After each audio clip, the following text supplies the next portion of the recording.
নমস্কার, সবাই কেমন আছেন? আশা করি ভালো আছেন। Welcome back to my channel Manisha's blog থেকে সবাইকে জানাই আবারও স্বাগতম।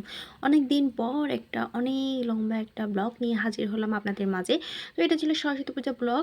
আর আগের দিনে হচ্ছে সব বাজার-টাজার আনছিল, আর তেঁতুল খাবো বলছিলাম। অনেক সাথে অনেকগুলো তেঁতুল নিয়ে আসছে আমার জন্য।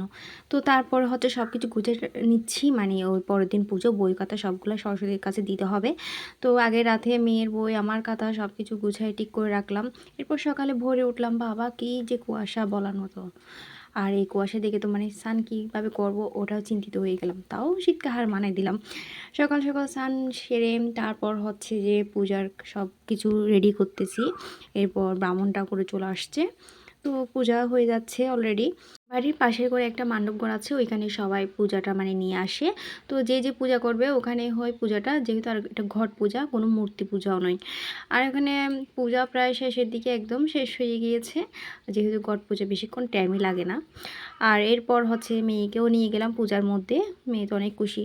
তো পূজাটা সম্পূর্ণ হয়ে গেল। এবার যে প্রসাদ মুখে নিব, মেয়েকে বললাম কী নিবে, তো পছন্দ করে নিল সে বড়িটাকে পেয়ারা মনে করে নিল। আর এরপরও যে যে কুয়াশা, আমি খাচ্ছি আর কুয়াশার মধ্যে দাঁড়ায় আছি। আর প্রথমবারের মতো পিঠা বানাচ্ছি একটা, মানে লবণ ছাড়া। আর প্রথম শিকার এটা নাকি একটা মিষ্টি কুমড়া পাতা দিয়ে নাকি কড়াইয়ের মধ্যে তেলটাকে ভালো করে মিক্স করে দিতে হবে। এরপর চালের গুঁড়োগুলো দিতে হবে। আর আমি প্রথমবারের মতো হচ্ছে মানে চিতই পিঠা বানাচ্ছি, একদম ফার্স্ট টাইম, কখনো বানাইও নাই। তো কীভাবে হচ্ছে আমি জানি না, প্রথমবার আসলে হবেও না আমি জানি, আশা করেছিলাম হবেও না। তো সত্যি সত্যি সেটা হয়ও নাই। দেখতে পাবেন মানে কি একটা অবস্থা হয়ে গেল। আর প্রথমবার পিঠা বানালে যা হয়, ভুল তো থাকবে। তো উপরের পাটটা হচ্ছে ভিজা ভিজা, পিছনের পাটটা একদম নরম, কিচ্ছু হয় নাই। আর সেকেন্ড টাইম বানালাম তো একটু মোটামুটি হয়েছে, বাট ফুলে টুলে নাই। এরপর শাশুড়ি মাই বানাচ্ছে, আর আমি আর করি নাই, যেহেতু ওগুলো লবণ ছাড়া 2টা পিঠা বানিয়েছিলাম আমার জন্য। এরপর হচ্ছে রান্নাবান্নার কাজ শুরু, আর কি আর করব। আর এইগুলো হচ্ছে ভাত পাতা। আর কে কী নামে জানেন একটু বলেন, ভাতের মধ্যে দিলে অনেক সুঘ্রাণ বের হয়, পুরাটা একটু বিরিয়ানি টাইপের। রান্নাবান্না শুরু করে দিলাম, কড়াই দিলাম, তার মধ্যে সব মশলা ভালো করে একটু মিক্স করে নিচ্ছি। আর যা যা দেওয়ার তরকারিগুলোকে একটু ভালো করে কষিয়ে নিব।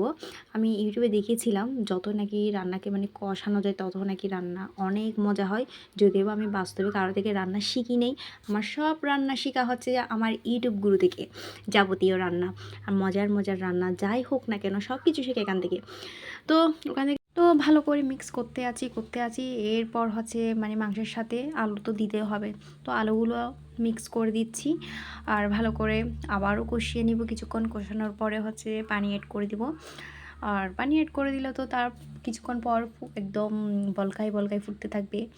এরপর হচ্ছে যে আমার রান্না কমপ্লিটলি হয়ে যাবে।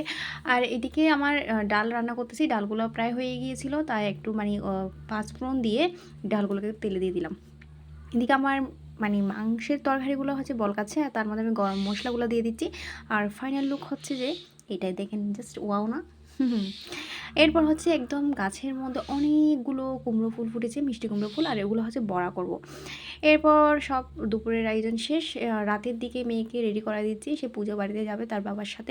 মাথায় 2টা সিংহ বেঁধে দিলাম, মেয়ে তো মহাখুশি হয়ে গিয়েছে। তো এই পর্যন্ত আমার আজকের ব্লগ। সবাই ভালো থাকবেন, সাবস্ক্রাইব করে পাশে থাকবেন।